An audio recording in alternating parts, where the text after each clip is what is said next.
Hey everyone, it's Tuesday night, 8 p.m., so it's time to read another Choose Your Own Adventure book. This one is Choose Your Own Adventure number 146, Soccer Star by Edward Packard. Here's a closer look at the cover. It kind of does look like Biff and Marty McFly. I was trying to figure out if that was like accurate, like the way his foot is angled that way, like if it really looks like he's kicking the soccer ball. But anyways, all right. And hi Rachel. Hi Beth. All right, let's read the back cover as usual. You're the star. 16 exciting endings. Will you score big as a soccer superstar? You are a new player for one of the hottest soccer schools in the country and have your sights set on a season of superstardom. But a bad-natured bully and other hazardous adventures await you off the field. Excuse me. Await you off the field. And even more exciting challenges will come on it, especially in the big game, when the score's tied, time's running out, and you've got the ball. You could play it safe and circle around the charging defense, or attempt the difficult trick pass you've been practicing. What will you do? If you decide to dribble around the opposing fullbacks and head for the goal, turn to page 82. If you choose to cross them up with a spectacular rainbow pass, turn to page 112. Think carefully. The big game is on the line, and your move could mean the difference between losing or winning it all. What happens next in the story? It all depends on the choices you make. How does the story end? Only you can find out. And the best part is you can keep reading and rereading until you've had not one but many incredibly daring experiences. I haven't read this book before, right? Pretty sure I haven't. I think so. Just that whole thing with the rainbow pass. It seems familiar. I don't know why. All right. Anyways, all right. Let's get started here. There's like an insect in here in the book. Okay. As usual, kids can't stop reading the Choose Your Own Adventure stories, and teachers love them too. Yeah, not the big game. So no dying tonight? Probably not. The kid's going to be sad when they realize they live in America in the 90s and soccer isn't cool yet. Yeah. Not the most popular sport in America at the time. Yeah, no, we're probably not going to die though. Yeah, we'll die of fun. We'll have a heart attack. But turn out we have an undiagnosed heart condition. All right, here's a picture of us doing something with the ball. I probably like hacky sack was probably more popular in the 90s. Or ultimate frisbee. There should be an ultimate frisbee Choose Your Own Adventure. There should have been. And this again is by Edward Packard and illustrated by Tom Lapudula.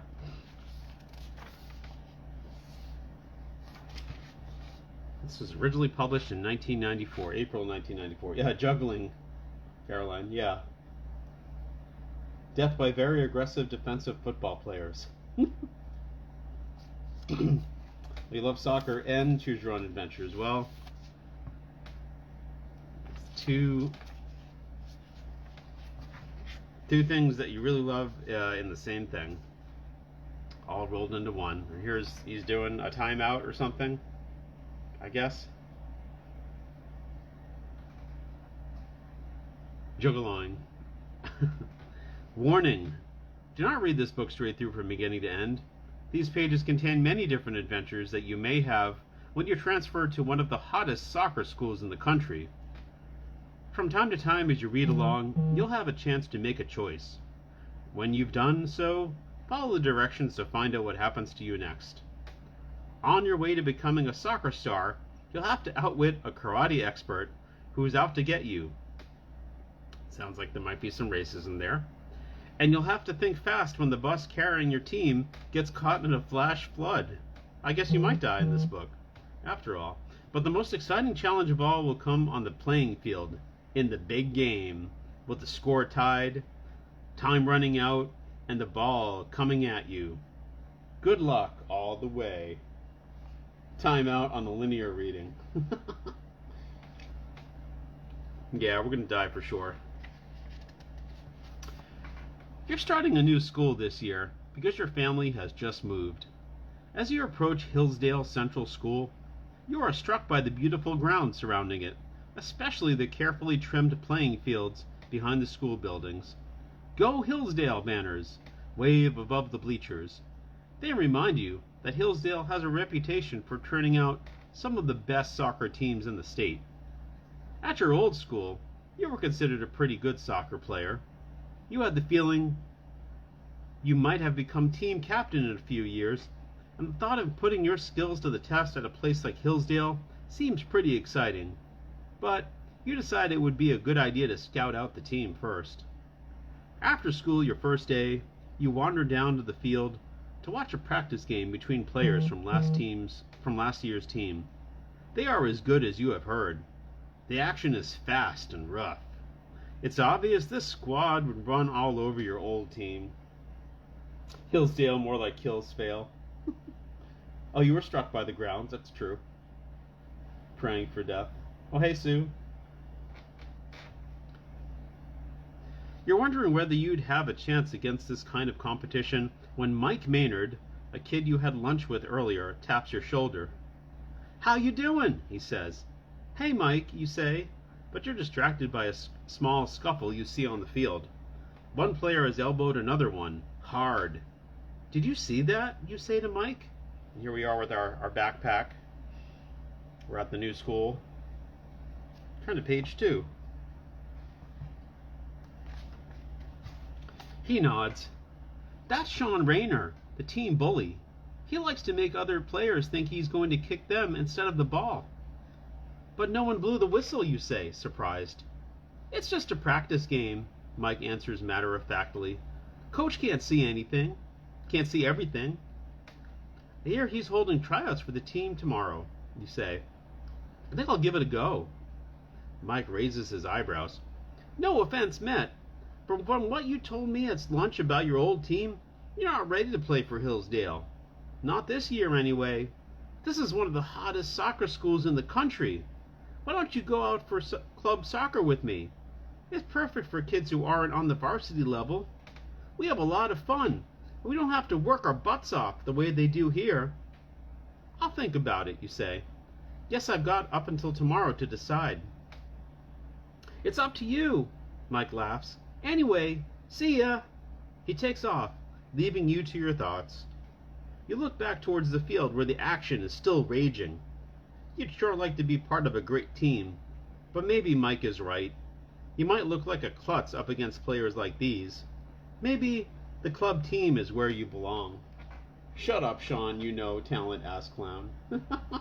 You gotta start at the bottom. We always want to work our butts off. Yeah, dang, kid. Alright, if you decide to try out for the varsity team, turn to page 35, if you think you're ready for that. If you decide to play club soccer, turn to page 67. I don't know what club soccer is. I have no idea. Is that like club soda? Are we trying out? Yeah, so who wants to try out for the varsity team? And who thinks we should just stick with club soccer? So Beth says varsity. And Caroline's saying varsity. Rob thinks we're ready for varsity. Rachel says varsity. Yeah, I think we're doing the varsity team. We've got what it takes. Yeah, we can fight with the bullies. Sean Rayner. I mean, they were shacked up. Rayner, that was the character in StarCraft. Jim Rayner. The next day you show up at the varsity team tryouts. Coach Drake, a short, muscular man with darting black eyes, instructs everyone to run around the field 3 times to warm up. Then he leads you in what he calls bodybuilding exercises. Jumping jacks, push-ups, sit-ups, duck walks. I'm not sure what a duck walk is, but okay. Club soccer can go hang out with club crackers and club soda. Sit-ups, duck walks, each more exhausting than the last. The workout continues until you feel like quitting for the day. But it's just the beginning. Drake barks for attention and lines you up like a platoon of soldiers. I'm going to divide you into practice teams, he says. If you played a position in the past, you can stick to it or try a new one. Those of you here for the first time, keep this in mind before deciding what to play. If you want to be a forward, you need to be a really good sprinter. You've got to be aggressive and have the agility to score. Halfbacks have to be complete players and need tremendous endurance. They do more running than anyone. Fullbacks should be strong and tough, determined never to let the ball between them and the goal. Anyone who wants to be goalie may have to be the best of all. You need quick eyes, hands, and feet, and even quicker instincts. All at once, everyone shouts out what they want to play. The coach assigns positions, sometimes as requested, and sometimes where he thinks best. He looks you up and down and assigns you to play center halfback. And there we are. I'm assuming this is us here because we look kind of worried. And you can see that he is short and muscular. It's the eye of the tiger. We're learning choreography for Thriller. Yeah, we're not going to die, but we kind of wish that we would. Oh my god, what do we shout? I don't know. Turn to page 62. I guess he decided for us.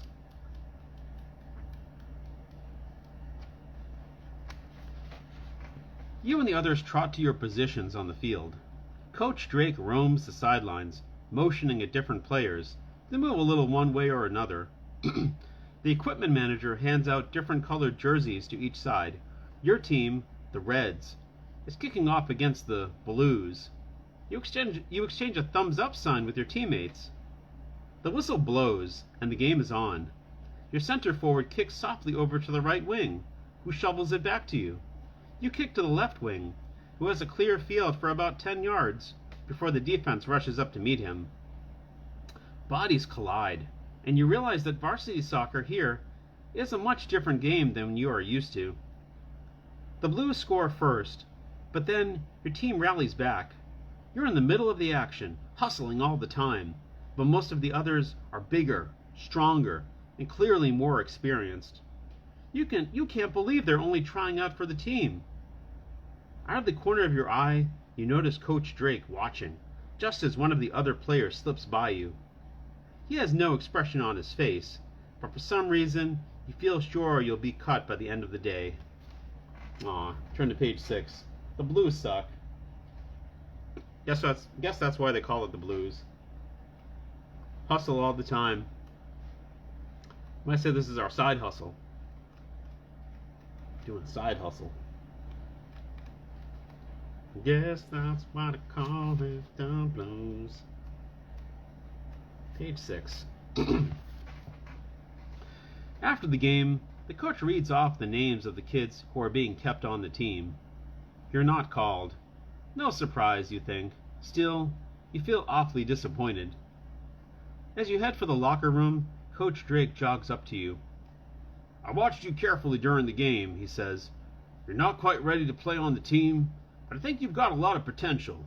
You can run, you've got good ball sense, and you seem to know where everyone was and which way they were going to move. If you work hard in club play, you should be ready for the team next year.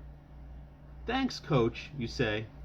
Drake's comments restore your confidence, and even though you've been cut, you go home that night feeling happy.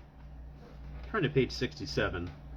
It's good to know we've got good ball sense. Ball sense. What is ball sense? I don't know. Yeah, we've got good ball sense. It means we've got a good sense of knowing where our balls are at all times. So we won't get kicked in the balls. Maybe. I don't know. Ow, my balls. It's like that movie Idiocracy when it had a show called Ow, My Balls. Just getting kicked in the balls all the time. The following Monday, you start playing club soccer during gym periods. Your friend Mike introduces you to a new bunch of kids, and you immediately hit it off. It's a lot of fun. You notice right away there are two types of players here. Mike and some others are more interested in having a good time than improving their soccer skills. But there are plenty of serious players too. They would probably be on the varsity team at most schools, and they make sure that the club games are swift and lively. Still, you're able to hold your own. After the first few games, some of the better players recognize how well you're doing. As you're walking off the field one day, one pats you on the back. "Nice playing out there," he says. "Keep up the good work." Getting noticed makes playing soccer even more fun. You really begin to work on your game. You practice dribbling, using both feet to sweep the ball to one side, then to the other, and using head fakes to throw your opponent off stride. Then you practice moving upfield, passing and volleying with some of your new friends. You also work on defense and shooting. After school, you hang around with Mike, doing homework, goofing off, and playing soccer games on your computer at home. You're settling into life at Hillsdale just fine. We are exhibitionist soccer players. Oh yay, we're having fun. And here we are with our new friend. I assume that's us, I believe, maybe. He's got his arm around us, so we know we're good friends. We got there's a few balls there, some extra balls. We got a ball there as well, because we got good ball sense. Turn to page 44. Oh, and then remember, Hillsdale is number 1. That's right. Don't forget it. A couple of weeks into the club season, you're in the middle of a game when you notice Coach Drake from the varsity team on the sidelines. You're not surprised to see him. You'd heard that he likes to check in to see how the club players are doing. Shouts from down the field quickly snap your attention back to the action. The ball is coming at you. Instead of waiting for it to arrive, you run to meet it and smoothly trap it. An opposing player is charging you. Eyes on him, you jerk your head to the left and shift your foot, as if you were going to sprint in the same direction. The defensive man changes course to intercept you, but you're too quick. In a split second, you switch feet and kick the ball ahead to the right, then explode after it, regaining control before the other player can recover. You dribble another dozen yards. 2 more opponents are barreling towards you, but your left wing forward is free. You drill him a swift pass. The players covering you hesitate. You race between them, straight towards the opponent's goal. As you run, you watch your wing take the ball down into the corner. Seeing you break clear, he fires it back to you. You trap the ball, stopping it dead. Only the goalie stands between you and scoring. We witnessed a mob double homicide at our former neighbor's house, and the FBI had to put us in a witness protection. Yep, those big talent scouts pimping the clubbers. That's what's going on. What a hot dogger. Turn to page 52. You see that the goalie has all his weight balanced to one side. With the convincing fake, you should be able to beat him the other way. You feint left, then drill the ball at the net, aiming just inside the far corner. The ball hits the post. Flap! It ricochets in front of your right wing forward. He rifles it into the net for a score. Pumped up by the excitement of the scoring drive, you run back for the next kickoff. But a moment later, the whistle blows. The game is over, and so is gym period. Coach Drake is waiting for you by the gymnasium entrance. You'd forgotten he was watching. "I've had my eye on you," he says cheerfully, "and I like what I see. You're always moving, never letting up. New league rules are allowing me to add a player to my roster. How would you like to work out with the varsity team from now on?" You bend over to catch your breath and think about this. Getting a chance to play with the varsity is an unbelievable opportunity, but it would involve a lot of hard work, including practicing every day after school. You're really into soccer, but maybe you should continue playing just for fun. That would leave time for you to do other things. I'm getting super creepy. I'm getting super creepy vibes from the coach. Coach got his mindset on. He's got his mindset on you. Coach got his mindset on you. Yep. He likes the way we move. Oh, we fly higher than an eagle. You are the wind beneath my wings. Yeah, if you tell Coach Drake you'll give the varsity a shot, turn to page 21. If you decide not to accept Coach Drake's offer, turn to page 28. Like what we do no other things? Not really, right? Soccer becomes our life. That's all we do. So Beth says we should give varsity a shot. Go for the varsity. Anyone else think we should give varsity a shot? We just did this. Varsity. Caroline says varsity. Well, we're getting another chance now. Well, no, we tried before and he said no. Tell Coach he can cram his varsity where the sun don't shine. Is that, I take it, Rachel, that means no, I don't think we should do the varsity.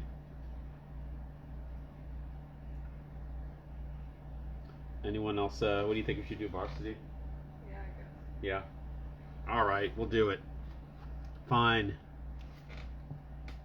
He's got his eye on us. Alright, maybe we can hack it this time. Inside the varsity jacket. I'd love to, Coach, you say excitedly. I hope I've got what it takes. Coach Drake smiles. Just keep working hard and you'll do fine. I'll expect you at practice 1 week from today, 3 p.m. sharp. He gives you a hard slap on the back and then strides off towards the locker room. Wow, this is amazing. You're going to be a soccer star for a powerhouse like Hillsdale. You imagine yourself in a crisp new uniform, streaking down the field with a ball on your foot and the roar of the Hillsdale fans ringing in your ears. Next week can't come soon enough. In the days that follow, you run extra hard to get in shape. During club games, you really throw yourself into the action. You've got to be ready for your first varsity team practice. You're not worried though, because all this additional training has you feeling stronger already. You wonder what the varsity players are like, since you've never met any of them. Didn't we play varsity with them earlier? Okay. During school, you notice several team members walking through the halls together or hanging around the cafeteria. They're not loud or obnoxious. Instead, they seem to be cool, confident, and proud. They've got the mark of winners, you think. You're a little nervous about introducing yourself, so you stay quiet. But a few players give you looks as if they know who you are. They'll all know soon enough, you think, when you show them your stuff at practice. Turn to page 12. I'm going to show them our stuff. No, we're going to be getting water and chasing out of bound balls. Yeah, he kicks us off the team again. No, but we weren't on the team before. That we were just like, they were deciding who would be on the team. But it would be pretty fun. It would be pretty fun if he just kicked us off the team again. We've actually joined a gang. That's true. One day you discover that someone on the team really must know who you are. You find a large note written in black ink taped to your locker. It reads, "Varsity soccer is no game. Beware, wimp." You don't know who would have left you such a note or why. Maybe the players aren't as happy to have you as you thought. Just then, Mike strolls up behind you. He notices the startled expression on your face. "What's wrong?" he asks. You show him the note.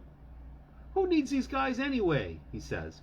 "Why don't you forget about soccer and come with me to Daredevil Park on Friday?"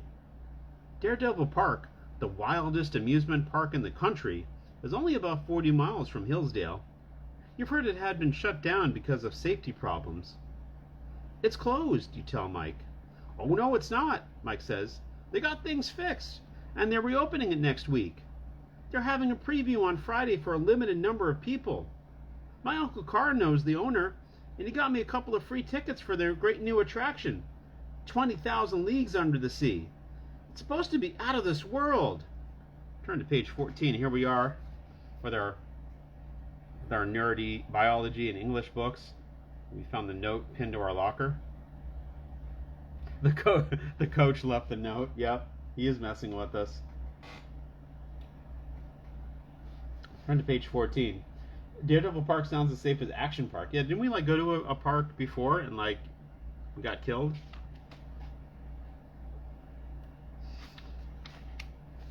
Sounds fun, Mike, you say. I'll let you know. Mike nods and walks off, leaving you with a tough decision. Between threatening notes and grueling workouts, soccer has become more than just a hobby. You really could use a break. But if you skip practice, not only will you lose your shot at becoming a star, you'll probably gain the reputation of being a chicken. If you decide to ignore the note and play soccer Friday, turn to page 33. If you go to Daredevil Park, turn to page 79. So Valerie says we should go to Daredevil Park. Anyone else think we should go to Daredevil Park, or we should go out for practice on Friday? Or play soccer on Friday? Oh, we have to go to Action Park? And Beth says we should play soccer. Does that mean you want to go to Daredevil Park? How could Daredevil Park be like the best park in the country? We just happen to live right next to the best amusement park in the country. Oh, Caroline's torn. No vote. Sue says we should go to the park. So Rachel says you say everyone else should go to the park. All right, so we'll go to the. I guess we're going to the park. That's what most people want to do.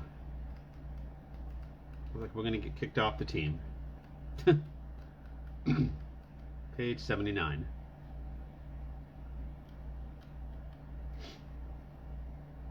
Skip down high risk road. A visit to Daredevil Park is exactly what you need to help you take your mind off things. I'd love to go, you tell Mike the next day. Thanks for the invite. No problem, he says. You're not going to regret it. On Friday, you and Mike are raring to go. You've heard that the rides at Daredevil Park are more extreme than you'll find at any other amusement park. Since the park isn't officially reopened yet, you'll only be able to try 20,000 Leagues Under the Sea, but according to Mike's uncle, it's the wildest ride of all. When you arrive at the park, you're led to a special domed building constructed to house the wondrous new attraction. It is the largest structure in the entire park. The inside is eerily dark and almost completely taken up by a huge pond of water. A hulking submarine is tied up to a dock near one of the edges. It's an exact replica of the Nautilus, the submarine in the famous book on which the ride is based. But how could it be an exact replica of a submarine from a book? I don't understand that. Okay. About 10 other people with special tickets are waiting to go aboard. You and Mike arrive just in time. The moment you take your places in line, the attendants start letting passengers on. You follow the others onto the deck, through a hatch in the conning tower, then down a ladder. At the bottom of the ladder, you squeeze through a second hatch and into the submarine's main compartment. A man is waiting to greet you. That seems pretty safe. What could possibly go wrong? That ride was literally at Disney World in the 90s. I guess they wish they could call it Disney World, but they can't. So basically we're at Disney World. Alright, turn to page 24.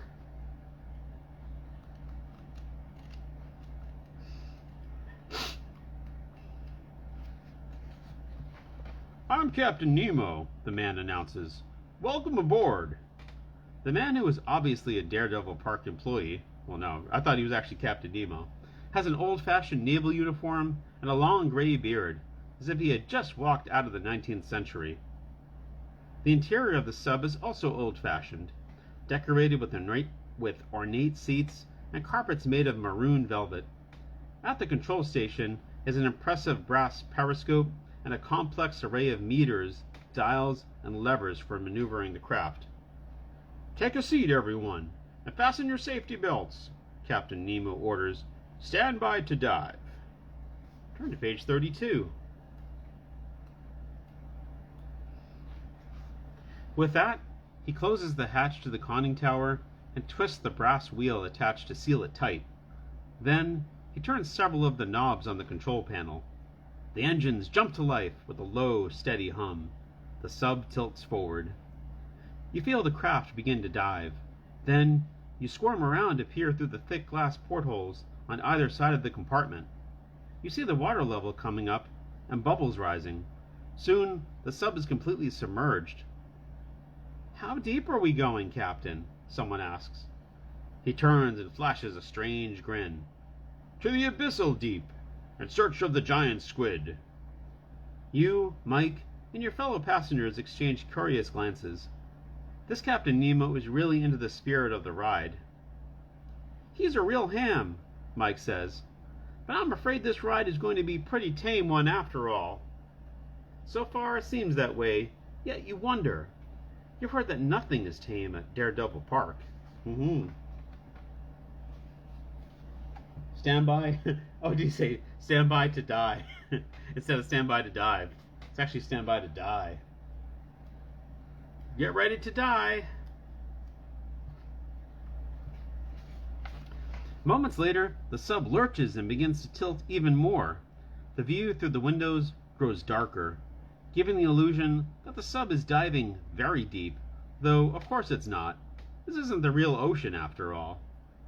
300 meters beneath the surface, Captain Nemo calls out. We're now below the depth where sunlight penetrates. I'll turn on our floodlights. The water outside the portholes immediately brightens.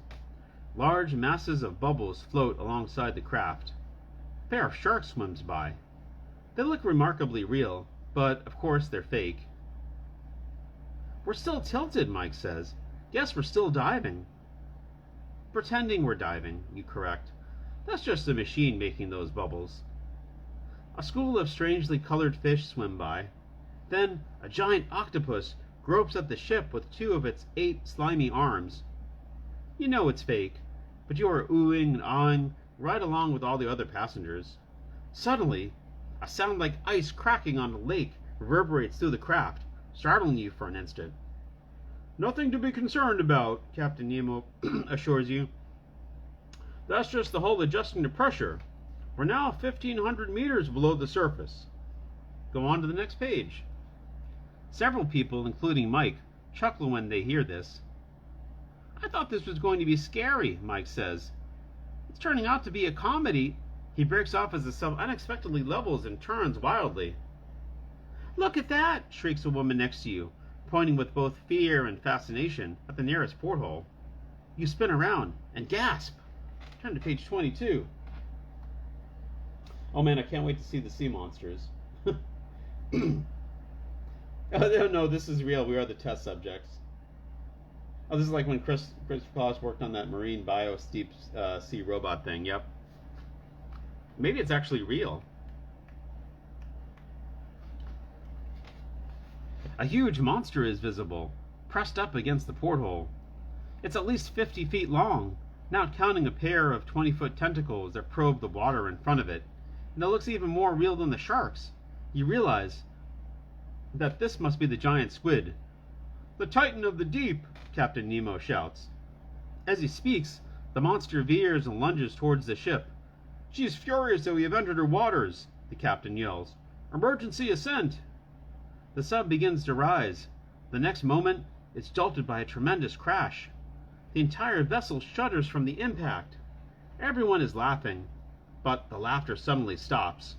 Cracks have opened up. Water is rushing in. Emergency! Mayday! The captain yells into his radio. There was only static in return. Then, without warning, the lights go out. Everything is in darkness, but you can still hear the water gushing into the ship. You can almost feel it sloshing around your ankles. A dim red emergency light flashes on. The water is still pouring in. It's almost up to your knees. In the shadowy light, you can make out people clustering around Captain Nemo. He's bent over the control panel, trying to get the controls to work. This is a Daredevil Park trick, you think. It sure is a good one. And here we are on the ship. The captain looks all surprised, and there's a giant eye in the porthole. I'm willing to risk the bends for the whole crew. Yeah, we are going to die. If this is a rib, so help me. Page 115. I almost forgot this was a book about soccer. Wow. It's a lot of page turning.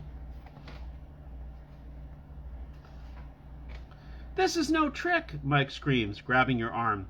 "We could drown here! We've got to escape before it's too late!" He leaps up and tries to turn the wheel on the hatch to the conning tower. You run up to help him. "Don't!" Captain Nemo bellows. "I've almost got the emergency system working." "We'll be swimming by then," someone shouts back. Mike is having trouble getting the wheel to turn. "Help me!" he yells at you. With both of you twisting the wheel mightily, the hatch finally swings open. Water gushes in. You struggle to climb through, but a torrent of water hurls you back. People behind you are thrashing about in the water.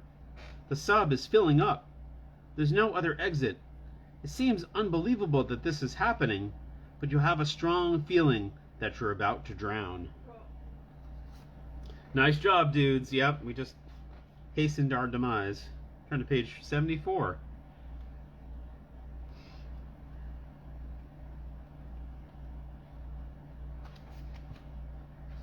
Then, amazingly, brilliant light streams in. Instead of swirling water, floodlights show through the hatch. You scramble up the ladder and survey the scene. The sub has been raised with ropes and pulleys.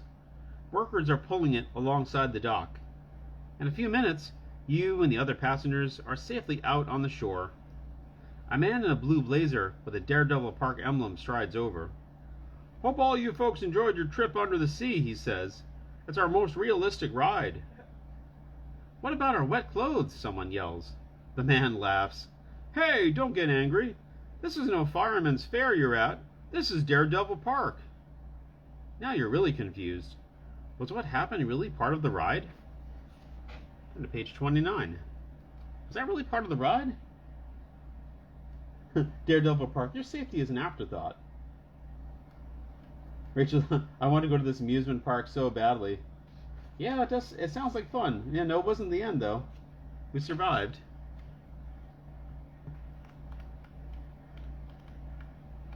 Right. It's not until the next morning that you find out the truth. A headline in the Hillsdale paper reads, 12 people almost drowned on submarine ride. Officials close Daredevil Park again. A couple of days later, you and Mike each receive a $1,000 check from Daredevil Park to compensate for your inconvenience and anguish. With it comes a t-shirt that says, "I survived the submarine ride at Daredevil Park." That should be a real t-shirt. Naturally, everyone at school wants to hear about what happened. You and Mike are the center of attention. There's not much hope of you becoming a soccer star anymore, but at least you've become famous at Hillsdale Central School. The end. If you almost die in any situation, let us say, "Oh, that was supposed to happen." Yeah. We always pull up the submarine with like pulleys and stuff. Yeah. And ropes. Rob, you said wait?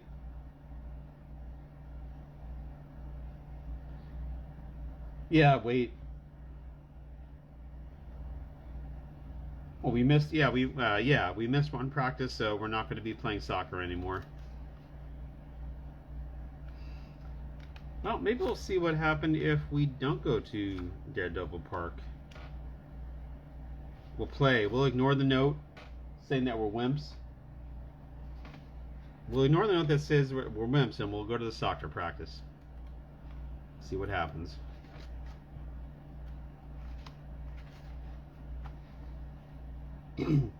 Why would we not be a soccer star now? I guess we missed the first game.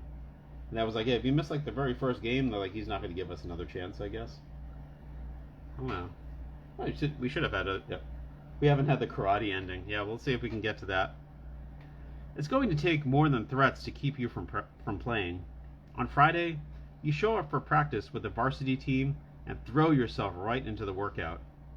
The coach has everyone practice dribbling the ball past a couple of defenders while he yells instructions from the sidelines. "Eyes up! Keep your body between the ball and the defender. Use your shoulder, side, or rump to block his way." Use your rump, okay. Just before it's your turn, Coach Drake lays a hand on your shoulder and gives you some advice. "Want to get past him? Jerk your head left to make him think you're going left, At the moment he commits himself, cut right. Keep eye contact with him. It makes the fake more convincing. Or, if he comes at you at an angle from the right, try moving sharp right yourself. He'll have to practically stop to change direction.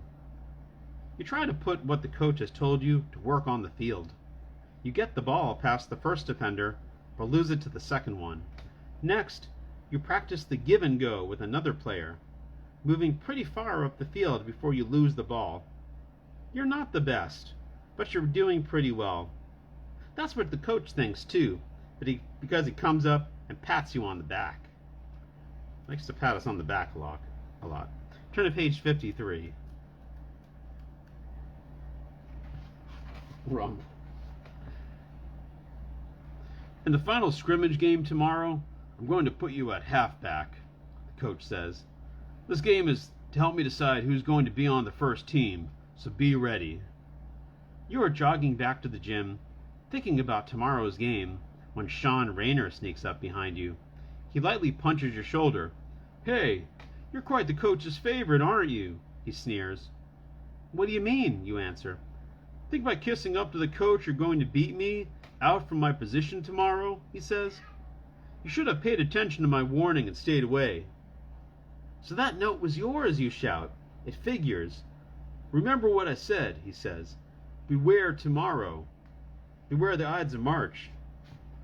Then he sprints away from you. He didn't say beware the Ides of March. Then you shake your head, wondering why jerks like him exist. Why do jerks like him exist? Man, all this touching. Yeah, a lot of punching our shoulder, patting us on the shoulder, rumps. Yeah, did you hear Dinah yell at me? He was like, meow. Moms. She yelled at me and then went over and ate some food. I don't understand that. Alright.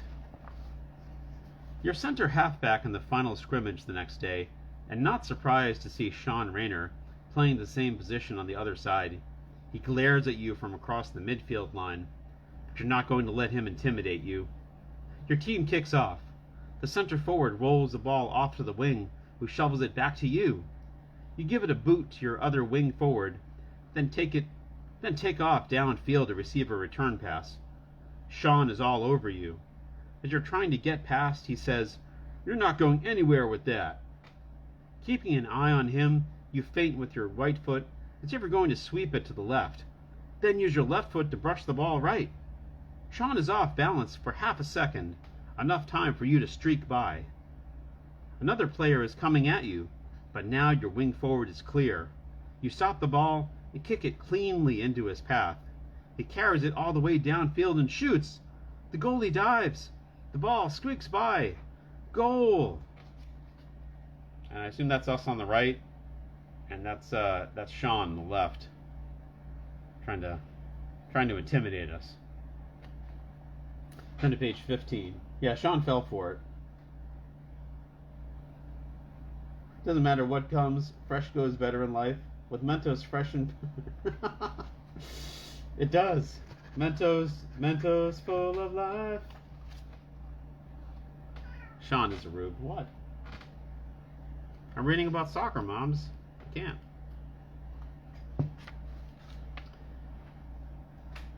I might just make the starting team after all, you think. But a few moments later, an opponent zips past you and drives on to score. After the next kickoff, the action heats up. Sean, dribbling the ball, is coming at you. You're determined not to let him pass. As you force him to the sideline, he boots the ball off to the side, hoping his wing will trap it. The kick is a little wide. His wing hustles after it. Your right halfback is racing him to it. Smack! Turn to page 38. Oh no, someone got smacked.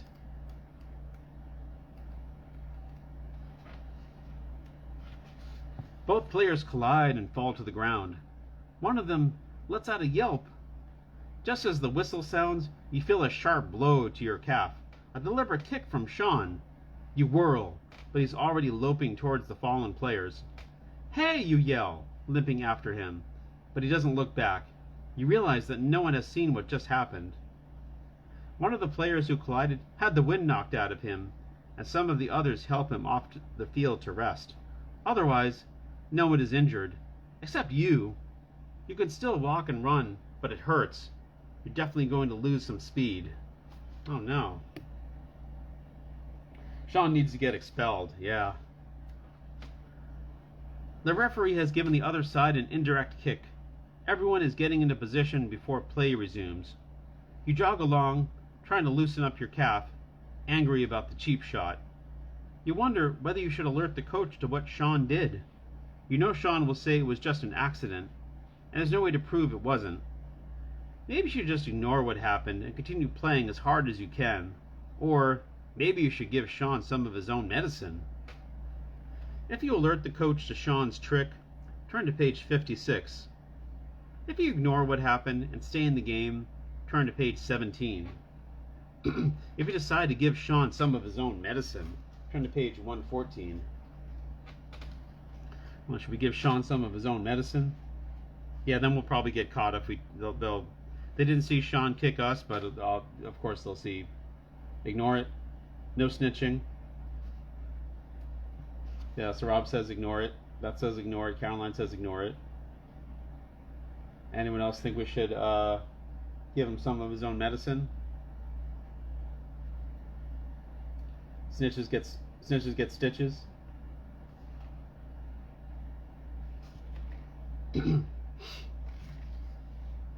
Ignore it. I guess we'll ignore it for now.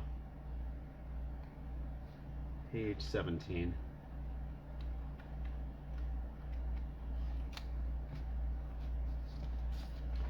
You decide to ignore Sean's trick and stay in the game. You're not a quitter or a squealer, but your leg hurts every time you put weight on it. You keep playing, but definitely not very well. Later in the game, there's a loose ball near you. You'd normally have no trouble getting it, but now an opponent gets there first. He hooks it off to a teammate, who volleys it back. The two of them charge the goal, shoveling the ball back and forth between them. You hobble after them, but your attempt to catch up is futile. Your fullback struggles to stop them, but he can't be in two places at once. A moment later, one of them scores on a wide-open shot. Before the next kickoff, the coach calls for time.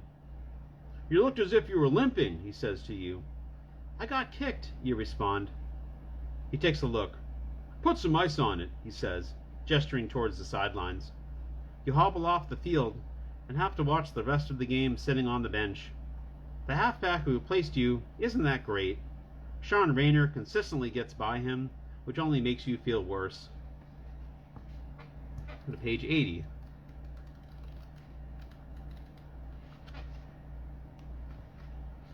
That night, your leg is still hurting.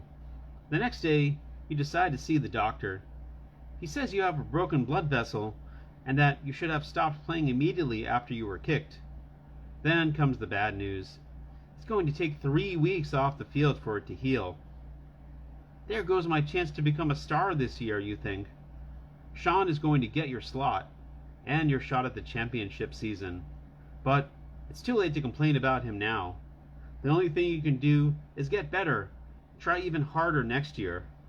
You promise to do just that, and to be sure not to let anyone get in your way again. No one's going to get in my way again. The end. Well, that's too bad. Gosh. Should we maybe have snitched on him?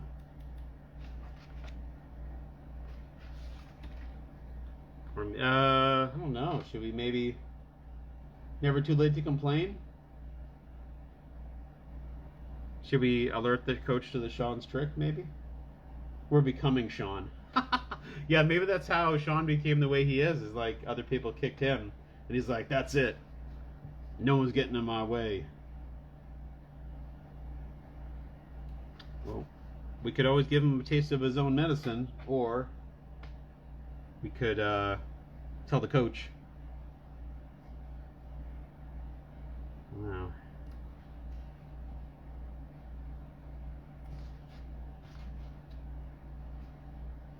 Does anybody think we should alert the coach instead, or kick him back? Kick Sean, kick Sean. And else, anyone? Anyone else think we should kick Sean? It's a new game. You just like kick people in the legs until people are too injured to keep going. Whoever's left wins. I don't like. Yeah, Beth. It doesn't like either choice. All right. Yeah, why not? Let's kick him. All right. We'll see what happens. Pretty sure we will. These books we always get caught. Like it's always about like teaching us. Don't. You know. Eye for an eye, tooth for a tooth. That sort of thing.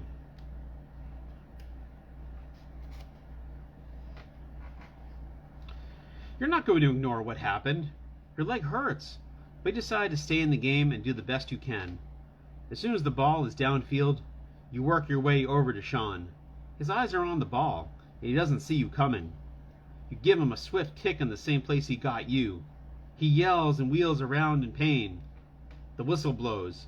Coach Drake races angrily towards you. I saw that, he yells. There's not going to be any of that on my team. He started it, you call to the coach. He deliberately kicked me first. But the look in Coach Drake's eyes tell you he doesn't care. You have a feeling your Hillsdale soccer career is over. Did you start it? The coach asks Sean.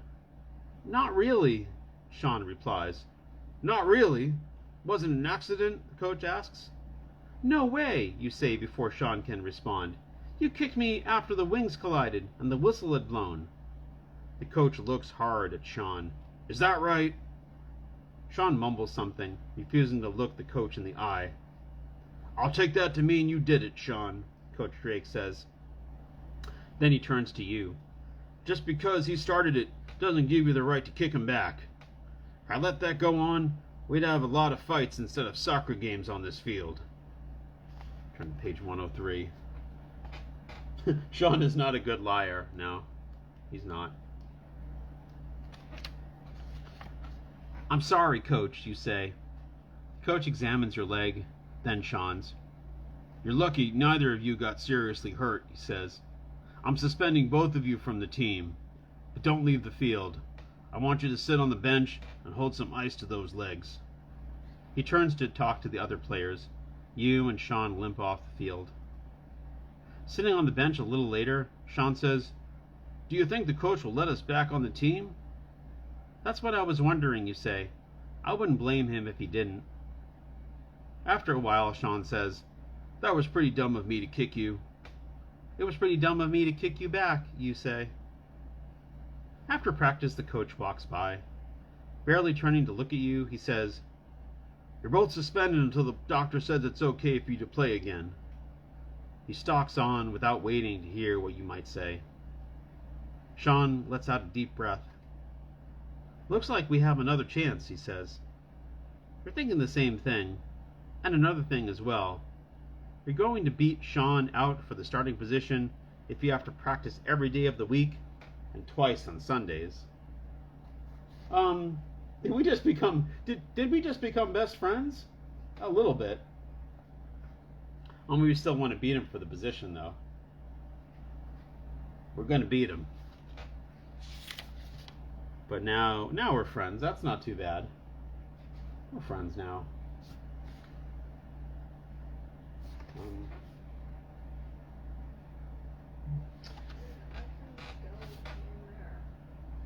Yeah. All right. Maybe we'll try. I don't know. Maybe we'll try alerting the coach to his trick then.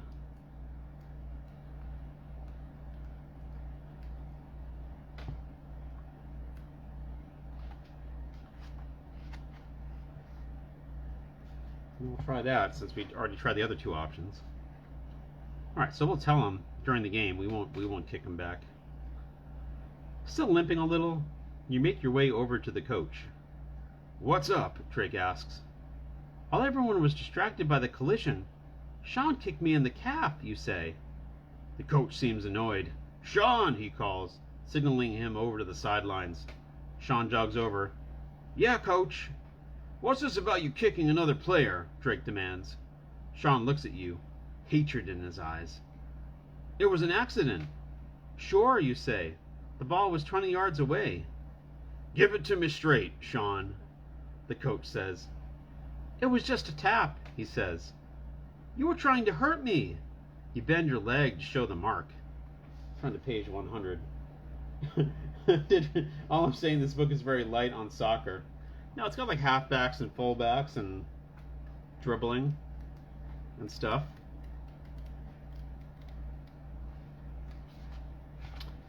The coach leans over to take a close look at your bruise. It's beginning to swell. I'll talk to you later, Sean, he says. Meanwhile, you're suspended until further notice. Coach Drake turns to you. You feel able to keep playing? He asks. I think so, you say. It'll loosen as I play. I think you'd better put some ice on it instead. You've already shown your stuff this afternoon. He turns to summon replacements off the bench. You begin to walk towards the showers, but Sean is not ready to give up. You're going to regret this, he grumbles. Then he pokes you with a long, bony finger and stalks off. And there's the coach checking our leg. It's like, ah. And there's Sean. Doesn't look happy. This is the version where Sean kills us. We're about to die.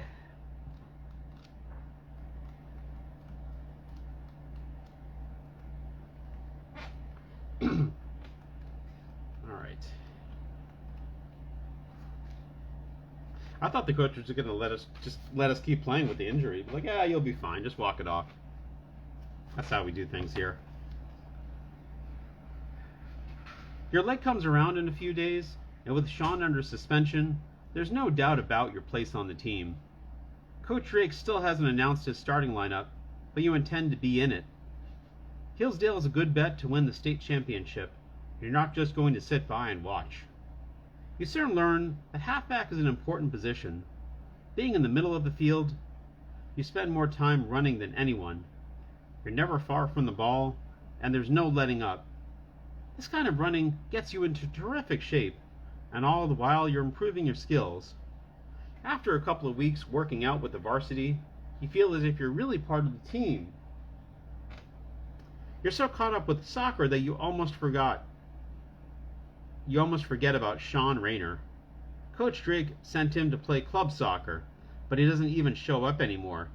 You hear he's taking karate instead. Uh-oh. That doesn't sound good. One day, after a late practice, you're walking home alone. It's getting dark, and you are running over plays in your head. So when you round a corner, you're shocked to see Sean there, leaning against a wall as if he's been expecting you. How you doing, Sean? You say. He spits on the ground near you. There is a gleam in his eye, as if he's been waiting for this meeting. You keep walking. When you're a few yards away from him, he jumps out, blocking your path. I told you you'd be sorry for what you did, he says. On page 40.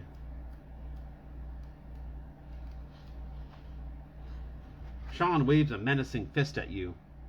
What are you going to do now that the coach isn't around? His attitude is beginning to bother you. You wonder if you should call his bluff and see how tough he really is. Of course, there are more rational ways of handling his type, too. If you say, "Get out of my way, Sean," turn to page 25. Edward Packer would never played sports because no way would the coach let you sit out because of a bruise. In field hockey, I watched the coach tape a stick to a player's hand after she broke 3 fingers in the game and couldn't hold the stick. Wow. If you calmly walk past him, turn to page 69. If you stop and reason with him, turn to page 76. We'll just reason with him. So should we just say, "Get out of my way, Sean"? Or just walk past him? Or try to reason with him? Get out of my way, Sean. Get out of my way. And most think we should just say, "Get out of my way."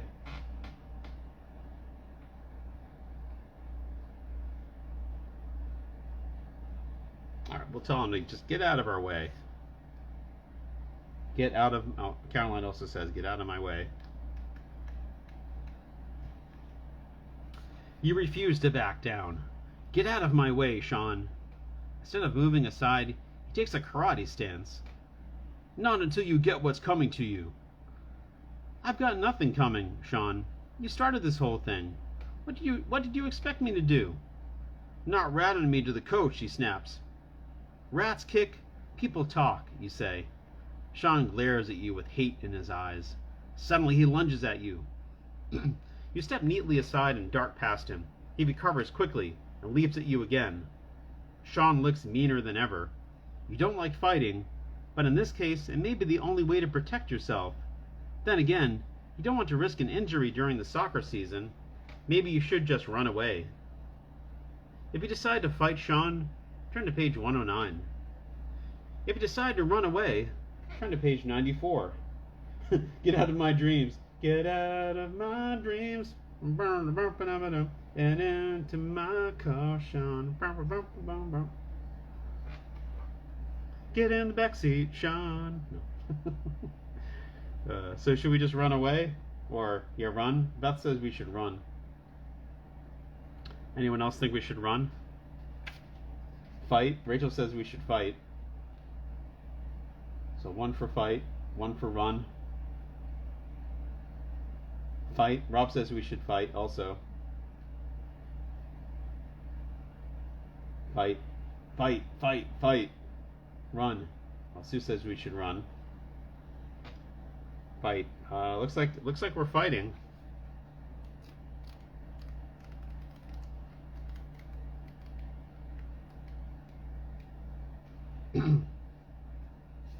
You raise your arms to fend off Sean's blow, bracing yourself for a fight. Sean lets loose a karate kick. Again, you step aside, but this time your foot lands on some wet leaves. You lose your balance and fall down hard on the concrete. A sharp pain stabs through your back. You can hardly move. Sean stands over you, jeering. What a pushover! Didn't even have to touch you. Then he steps back and sees you're really hurting. A car screeches to a stop alongside you. At the wheel is Miss Manley, one of your teachers at school. She rolls down the window. What happened here? She asks. My friend slipped, Sean says. Slipped? You liar! Your outburst causes you to wince with pain before you can explain further. It was an accident, Sean says. Miss Manley hops out of her car. Quiet down, both of you, she says. The most important thing is to make sure you're all right. Page 27. Blood makes the grass grow.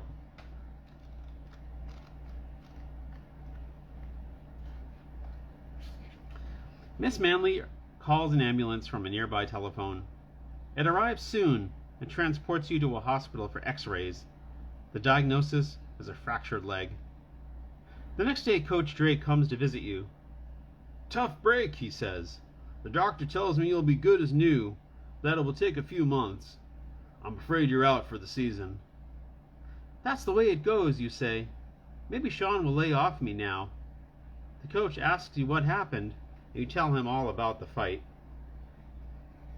We're in the hospital, with our leg up, all bandaged up, in a cast.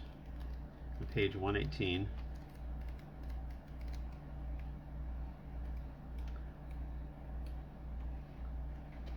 Coach Drake listens, shaking his head. That Sean Rayner could be a good kid, but he has a tremendous chip on his shoulder. I'm going to try to arrange for him to get counseling. I think it would do him a lot of good. And me too, you say. We think we should get counseling too? I don't think he'll be bothering you anymore, the coach says. Once you're mended, you've got a clear field ahead. It may take you a year longer to become a soccer star, but I'm convinced it's going to happen. The end. What, well, I mean, he didn't break our leg directly, but he caused us to have to move out of the way on wet grass, and then that caused us to break our leg. Delicious shoulder chips. Well, that's not a bad ending. I mean, the coach thinks that we're going to become a soccer star, so I feel like he must know. All right. Well, I guess I'll stop here. Seems like a good ending to stop on. We didn't drown in a bus accident. Didn't get to that one, but yeah, you can't get to every exciting ending. We got to quite a few different things here. But yeah, I don't know where we'd have to, what decisions we'd have to make to have that happen. I kept going past like some kind of bus accident. Yeah, this here. Yeah. That definitely would have killed us. So you only like see our head above the water. Nice. All right, yeah. Oh, you're welcome, Sue. Someone getting much needed therapy is always a good ending. Yeah. Hopefully he'll actually go to therapy. So, but yeah, I guess I'll stop here. I hope you all enjoyed this, and yeah, be reading another Choose Your Own Adventure next Tuesday. So stay tuned. Have a good night, everybody.